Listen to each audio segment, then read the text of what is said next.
कौन भूमि से भारी, पाप भूमि से भारी। त्यारे धर्मनी ग्लानि थाय, यदा यदा हि धर्मस्य ग्लानिर्भवति भारत अभ्युत्थानम अधर्मस्य। એટલા માટે આપણે ત્યાં ધર્મનો અર્થ કેવલ ઉપાસના પદ્ધતિ નથી. ધર્મ શબ્દની બહુ વિશાળ વ્યાખ્યા છે સનાતન ધર્મ પાસે. અને તેથી ધર્મનું અંગ્રેજી કરવું, રિલિજિયન, એ સાચો શબ્દ નથી ધર્મ માટે. ધર્મ કેવલ એક ઉપાસના પદ્ધતિ નથી. આપણા માટે હિન્દુ ધર્મ, સનાતન વૈદિક હિન્દુ ધર્મ એ જીવન શૈલી છે. It's a way of life. एक स्वस्थ जीवन शैली का नाम सनातन वैदिक हिंदू धर्म है. एक ऐसी स्वस्थ जीवन शैली जहां हार्मनी है, एक संवादिता है. व्यक्ति के अपने वैयक्तिक जीवन में संवादिता, वाणी वर्तन અને વિચારમાં સંવાદિતા. એને જ મહાત્મા કહે છે મનસ્યેકમ વચસ્યેકમ કર્મણ્યેકમ મહાત્મનામ. વાણી વિચાર ને વર્તન જેના એક છે એ મહાત્મા છે. બોલે કાંઈક, કરે કાંઈક, વિચારે કાંઈક, એ દુરાત્મા. દુરાત્માનો સંગ ન કરવો, મહાત્માનો સંગ કરવો. તો વાણી વિચાર અને વર્તનમાં હાર્મની, સંવાદિતા એ માણસને સજ્જન બનાવે. આ હાર્મની ધર્મથી આવે. નહીં તો બોલે કાંઈક, કરે કાંઈક, વિચારે કાંઈક, એ દુરાત્મા, એ દંભ છે, એ પાખંડ છે. મનસ્યેકમ વચસ્યેકમ કર્મણ્યેકમ મહાત્મના. હાર્મની પારિવારિક જીવનમાં, આપણા સંબંધોમાં હાર્મની, સંવાદિતા.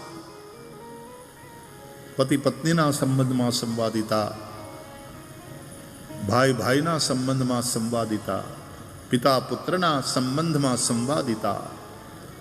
આમ દરેક જગ્યાએ સંવાદિતા, હાર્મની. એનું નામ હિન્દુ ધર્મ. સમાજ સાથેના આપણા વ્યવહારમાં સંવાદિતા. ઘણા લોકો સમાજથી ઉલટા જ હાલે, એને ખબર નહીં, અને ઉલટું હાલવામાં જ એનું પોતાનું મહિમા દેખાય. અને ઘણીવાર એવા ઉપદ્રવ્યા હોય ને, એ તરત ધ્યાનમાં આવે. આ લ્યો રાવણની કથા દરેક રામની કથામાં કરવી જ પડે છે ને. રાવણ વગર રામકથા થતી જ નથી. રામને યાદ કરીએ એટલે રાવણને યાદ કરવો જ પડે. નડે નડે. વિશ્વામિત્રના યજ્ઞની અંદર પણ આ રાક્ષસોએ વિઘ્ન નાખ્યા. તો હાર્મની, વિરોધ એટલે હાર્મની નહીં એમ નહીં, વિરોધ પણ હાર્મોનિયસ વેમાં હોવો જોઈએ. ક્યારેક તમને કોઈ વસ્તુ ન ગમે, ભાઈ હું આની સાથે સહમત નથી, આ બાબતમાં મારો વિરોધ છે, પણ તમારા હૃદયની અંદર હાર્મની છે, સદભાવ છે વિરોધ કરતી વખતે. બાકી વિરોધ, આપણા સંસદમાં પણ હાર્મની, બધા જ પાર્ટીઓના લોકો જેને આપણે જનતાએ ચૂંટીને મોકલ્યા છે ધારાસભામાં, વિધાનસભામાં અથવા તો સંસદમાં, એમાં જો એક કોમન એજન્ડા હોય કે ભારતનું ભલું કેમ થાય, રાષ્ટ્રની ઉન્નતિ કેવી રીતે થાય, આ જો કોમન એજન્ડા હોય ને નેશન ફર્સ્ટની પોલિસી હોય, તો વિરોધ પણ હાર્મોનિયસ વેમાં થઈ શકે, દ્વેષ રહિત.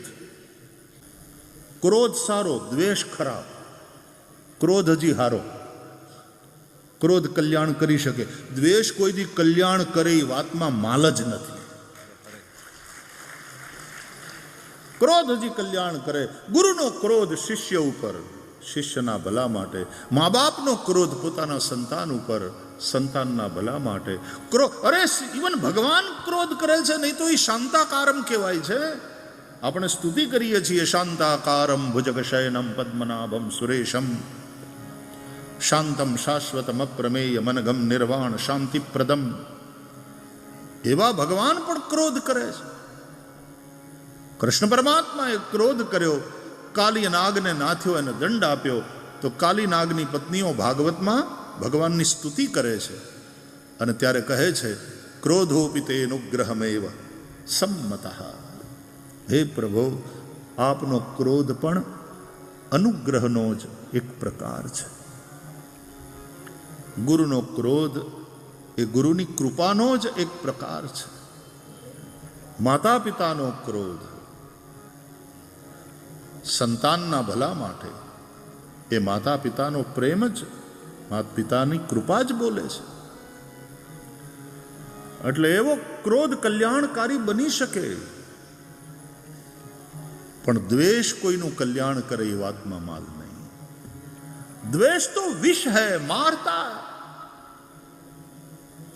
जहां प्रेम है वहां क्रोध हो सकता है, लेकिन जहां द्वेष है, द्वेष तो विष है, प्रेम अमृत है. द्वेष नहीं, प्रेम અને દ્વેષ બંને અઢી અક્ષરના જ શબ્દ છે, પણ એક અમૃત છે અને એક વિષ છે. એક જીવન આપે છે અને દેશ તો એવી વસ્તુ છે કે બળે ને બાળે. દ્વેષ ખરાબ. એટલે હાર્મની છે, સંબંધોમાં હાર્મની છે.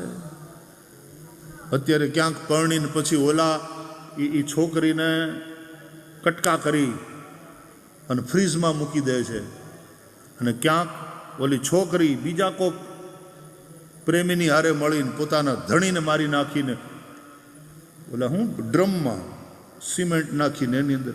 ये क्या है? इंसान किस तरह का राक्षस हो रहा है? ધર્મના અભાવમાં. હું ધર્મના અભાવમાં કહું છું. જે ધર્મ અમૃત છે, જે ધર્મ નશો નથી. ગઈકાલે પણ થોડી ચર્ચા કરી હતી કે બધા જ પ્રકારની બેવકૂફીઓમાં ધાર્મિક બેવકૂફી સૌથી વધારે ખતરનાક છે. ધર્મને સમજવામાં જ્યારે માણસ ભૂલ કરે ત્યારે બહુ નુકસાન કરે છે. નહીં તો ધર્મ સમાધાન છે, પણ कट्टरता धर्म ने समस्या बनावी दे છે.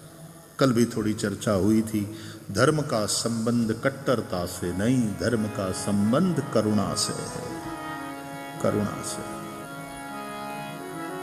એટલે ચુસ્ત તમે ધાર્મિક બનો, ચુસ્ત સનાતની બનો, કટ્ટર નહીં. જ્યાં કટ્ટરતા છે ત્યાં કઠોરતા છે, અને કઠોરતા તોડી નાખશે. કઠોરતા કોકને મારે ખરી, કોકને વાગે ખરી, પણ એક સમયે કઠોરતા પોતે સમાપ્ત થાય. सनातन धर्म टक्यो છે. सबसे वैसे पुरातन क्या कहना उसको, ये भी सही शब्द नहीं है, क्योंकि सही शब्द ही है सनातन.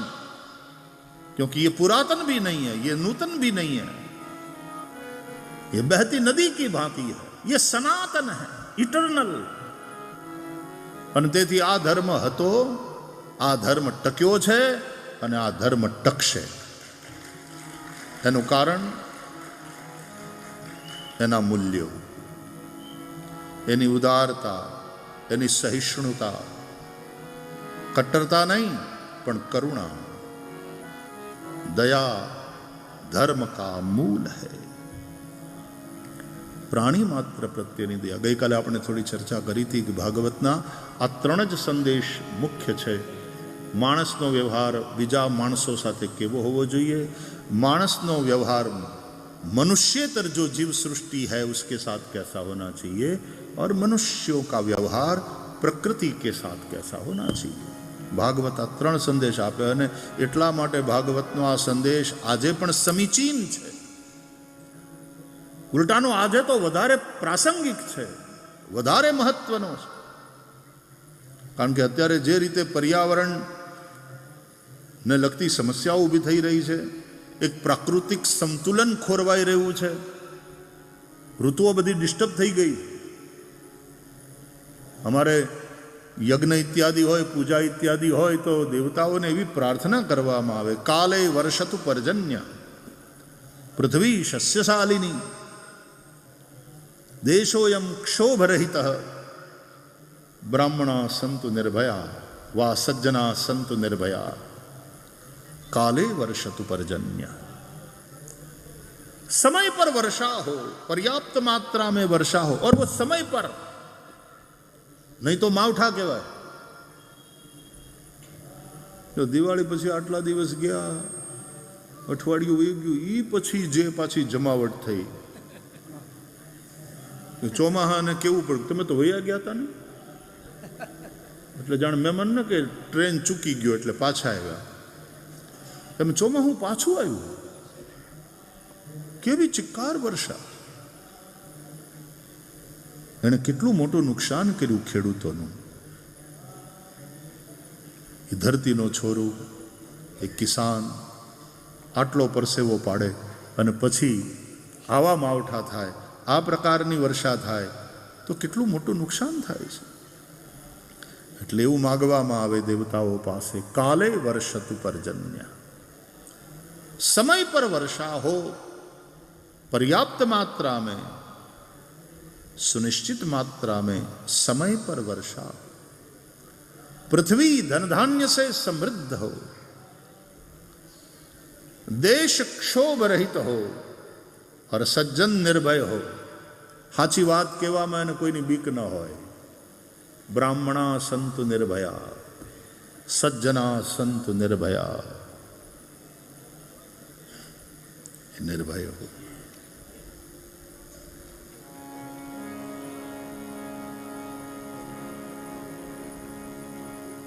પૃથ્વીનું ચક્ર ખોરવાઈ જાય એટલે સમાજની સંવાદિતા, વ્યક્તિના પોતાના વૈયક્તિક જીવનમાં સંવાદિતા, એના પારિવારિક જીવનમાં સંવાદિતા, એના સામાજિક જીવનમાં સંવાદિતા, સંસદ અને ધારાસભાઓમાં સંવાદિતા સાથે કામ ચાલે. દેશની ઉન્નતિ માટે વિરોધ પક્ષ વિરોધ કરે, જરૂર વિરોધ કરે, એમાં દ્વેષ ન હોવો જોઈએ. કોઈને કોઈ, સત્તાધારીઓને વિરોધ પક્ષના લોકો માટે, વિરોધ પક્ષના લોકોને સત્તાધારીઓ માટે દ્વેષ ન હોવો જોઈએ. વિરોધ કરી શકાય અને એનું નામ જ વિરોધ પક્ષ છે. જનાદેશ મળ્યો છે અને એ પાર્ટીમાં વિરોધ પક્ષમાં બેસવાનો. એટલે વિરોધ એટલે અમારો ધર્મ છે વિરોધ. એક જગ્યાએ બહુ સારો માણસ વયો ગયો, પછી એની શોક સભા મળી, પ્રાર્થના સભા, અને બધાએ શોક ઠરાવ પાસ કર્યો અને વાંચ્યો કે ભાઈ આપણે શોક ઠરાવ પાસ. તો એક જણો કે એમાં મારો વિરોધ છે. એ હવે ઓલો ગુજરી ગયો, હવે તો કેડો મૂક તું, હવે તો કેડો મૂક, ઓલો ગુજરી ગયો, એનો શોક ઠરાવ તો કે એમાં મારો વિરોધ છે.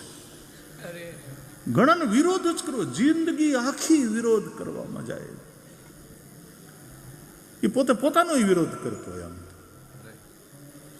વિરોધનો અર્થ છે કંઈક ખોટું થતું હોય ત્યારે વિરોધ કરવો, કોઈ ખોટી દિશામાં જતું. હા, દરેક પાર્ટીની પોતાની એક વિચારધારા હોય છે અને તેથી વિચારધારાથી વિરુદ્ધની કોઈ વાત થાય એટલે વિરોધ કરે, સ્વાભાવિક છે. પણ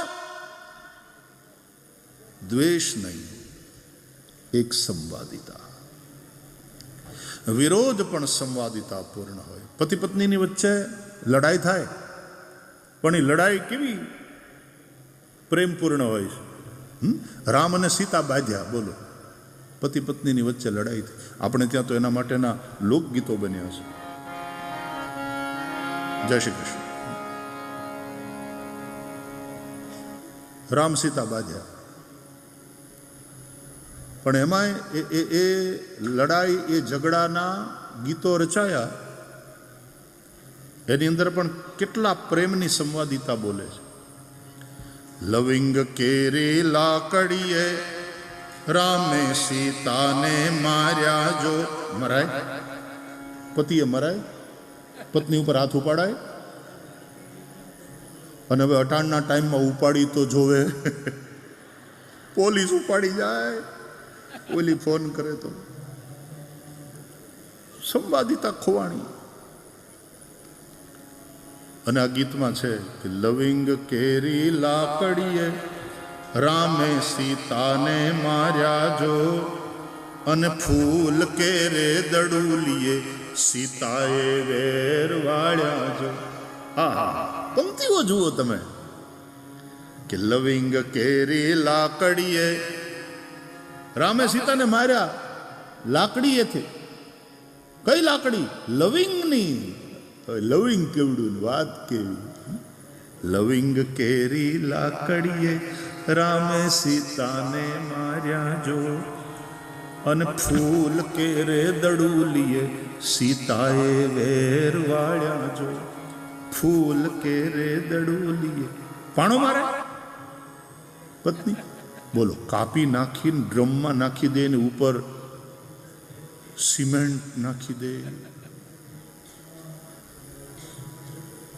આ નારી શક્તિ થોડી, આ તો રાક્ષસી છે. ક્યારેક પુરુષ રાક્ષસ બને છે, ક્યારેક સ્ત્રી રાક્ષસ. આમાં કોઈ સેક્સ ડિસ્ક્રિમિનેશન છે જ નહીં, જેન્ડર ડિસ્ક્રિમિનેશન એમાં છે જ નહીં. સ્ત્રી હોય કે પુરુષ, દરેકની અંદર આસુરી વૃત્તિનો પ્રવેશ થાય. તેથી રામાયણમાં ખાલી રાવણની વાત નથી, એમાં શૂર્પણખાની પણ વાત છે. ભાગવતમાં ખાલી કંસની વાત કે અઘાસુર કે બકાસુરની વાત નથી, પૂતનાની વાત પહેલા આવે છે. એટલે એમાં સ્ત્રી હોય કે પુરુષ, અંદર જ્યારે આસુરી વૃત્તિ પેદા થાય અને પછી જે કામ કરે, જે પછી ઉપદ્રવ કરે, એવાને સમાપ્ત કરવા જ પડે. તો વૈયક્તિક જીવનમાં સંવાદિતા, પારિવારિક જીવનમાં સંવાદિતા, સામાજિક જીવનમાં સંવાદિતા.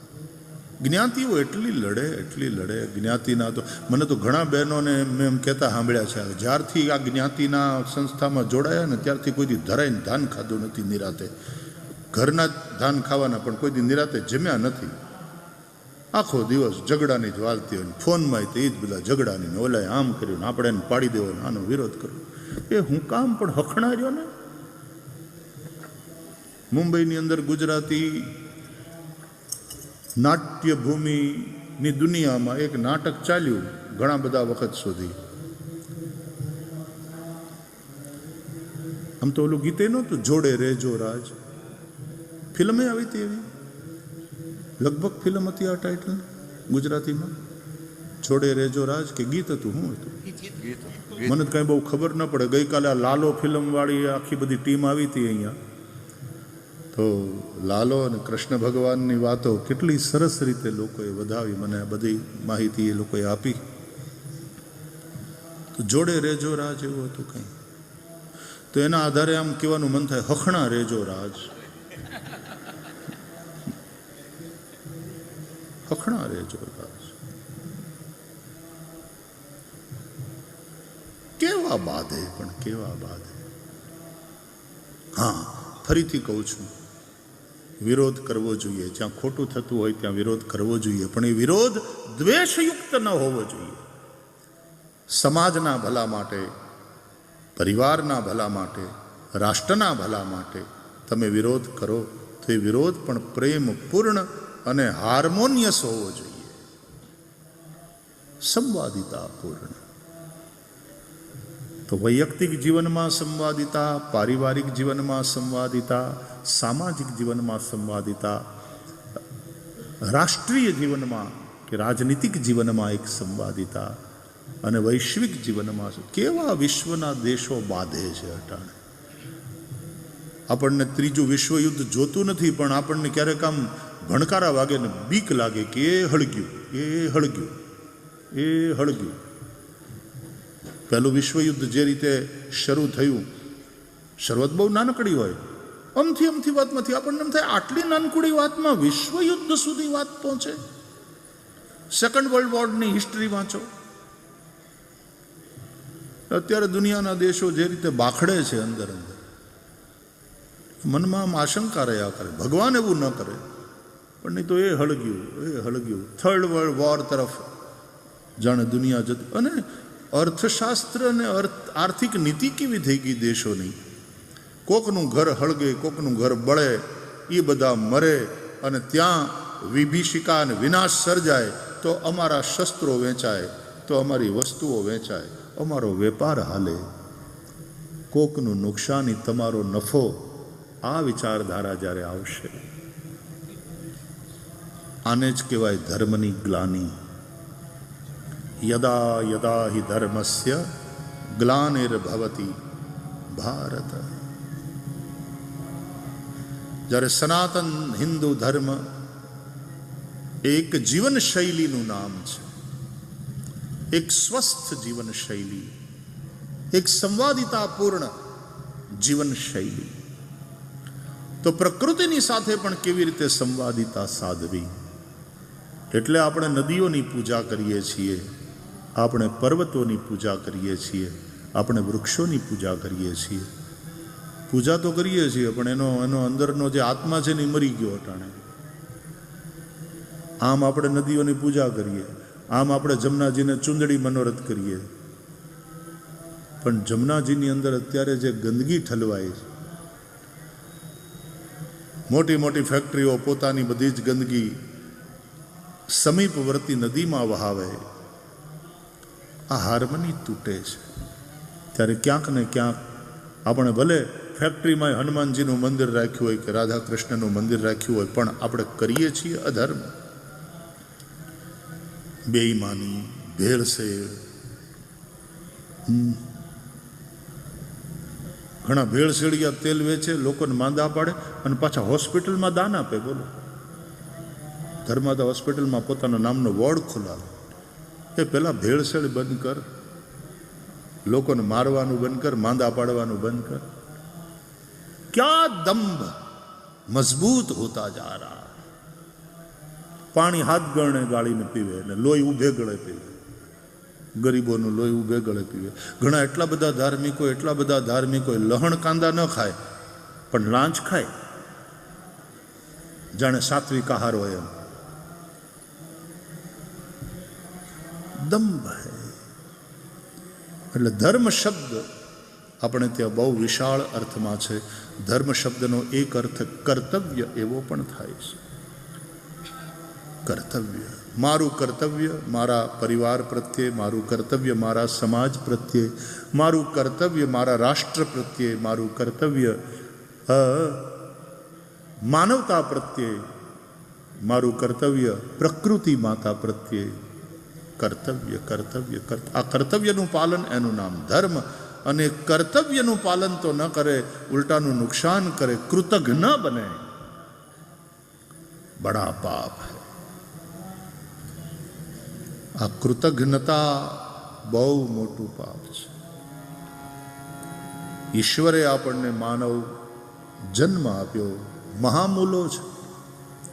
રામચરિત માનસમાં ગોસ્વામી તુલસીદાસજી લખે છે, બડે ભાગ માનુષ તન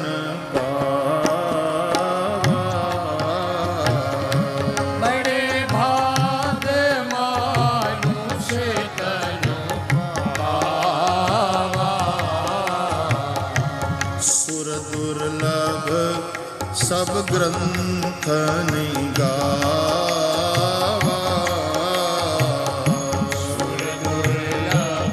सब ग्रंथ निगावा.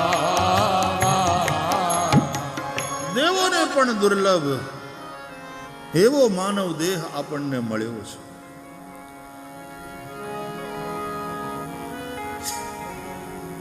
એ માનવ દેહનો ઉદ્દેશ્ય વિષય ભોગ નથી. એહી તન કર ભલ વિષયન ભાઈ, સ્વર્ગ સ્વલ્પ અંત દુઃખદાયી. વિષય ભોગ નથી આ માનવ શરીરનો ઉદ્દેશ્ય.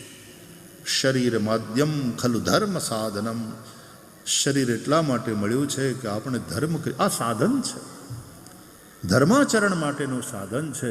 અને ફરીથી ધર્મ એટલે માત્ર ઉપાસના પદ્ધતિ નહીં, ધર્મ એટલે કર્તવ્ય, ધર્મ એટલે સ્વસ્થ જીવન શૈલી. અને એવા એ શરીરથી હાર્મની તૂટે એવું કંઈક કરવું, એવા એ શરીરથી કૃતજ્ઞતા કરવી પાપ છે. કૃતજ્ઞ બનો. ગઈકાલે આપણે ગીતા જયંતિ ઉજવી, ચર્ચા આપણે કરી. વૈશ્વિક ગ્રંથ છે, ભગવદ્ ગીતાનો જ શ્લોક છે. આપણે સૌ ગાઈએ, ચાલો એકવાર. બધાને ગીતા તો કંઠસ્થ નહીં હોય તો હૃદયસ્થ તો છે જ. ગાઈશું, સૌ ગાઓ. સહયજ્ઞ સહયજ્ઞ પ્રજા સૃષ્ટ્વા પ્રજા સૃષ્ટ્વા પુરોવાચ પુરોવાચ પ્રજાપતિ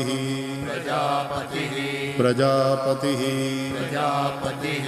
અનેન અનેન પ્રસવિષ્યધ્વમ પ્રસવિષ્યધ્વમ એષવો એષવો સ્ત્વિષ્ટકામધુક. કહે છે પ્રજાપતિએ, બ્રહ્માજીએ આ સૃષ્ટિની રચના કરી. સહયજ્ઞ પ્રજા સૃષ્ટવા, સૃષ્ટિની રચના કરી, પ્રજાની રચના કરી, યજ્ઞ સમેત. સહયજ્ઞ, યજ્ઞ સમેત પ્રજાને ઉત્પન્ન કરી પ્રજાપતિ બ્રહ્માએ, જે આ સૃષ્ટિના સ્રષ્ટા છે, ક્રિએટર. અને પછી પ્રજાને કહ્યું કે અનેન પ્રસવિષ્યધ્વમ એષવો સ્ત્વિષ્ટકામધુક. આ યજ્ઞ દ્વારા તમે યજન કરો. તમારું જીવન યજનમય હોવું જોઈએ.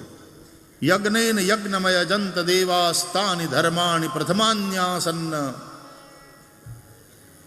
તમારું જીવન યજનમય હોવું જોઈએ. યજન કરો, યજન કરો. આખું જીવન યજ્ઞમય હોય. તમારું પ્રત્યેક કર્મ યજ્ઞની ઊંચાઈને આંબે. યજ્ઞ ભાવથી કરેલા કર્મ છે એ મનુષ્યને બાંધતા નથી, મનુષ્યની ઉન્નતિ કરે. યજ્ઞ ભાવથી જે કર્મ નહીં થયું હોય એ બાંધશે. યજ્ઞાર્થાત કર્મણોન્યત્ર લોકોયમ કર્મબંધન. ભગવદ્ ગીતામાં ભગવાન સમજાવે છે. તો યજ્ઞ કરો. આ યજ્ઞ એટલે શું? ભગવાન કહે છે યજ્ઞ કરશો ને તો એષવો સ્ત્વિષ્ટકામધુક. આ યજ્ઞ તમારા માટે કામધેનુનું કામ કરશે. જેમ કામધેનુની પાસે તમે જે કામના કરો એ બધું જ તમને મળે, એમાં યજ્ઞ કામધેનુ સાબિત થશે. તમે યજ્ઞ કરો, તમે યજ્ઞમય જીવન જીવો. તમારી બધી જ કામનાઓ પૂરી થશે. આ યજ્ઞ એટલે શું? કૃતજ્ઞતા પૂર્ણ જીવન શૈલી.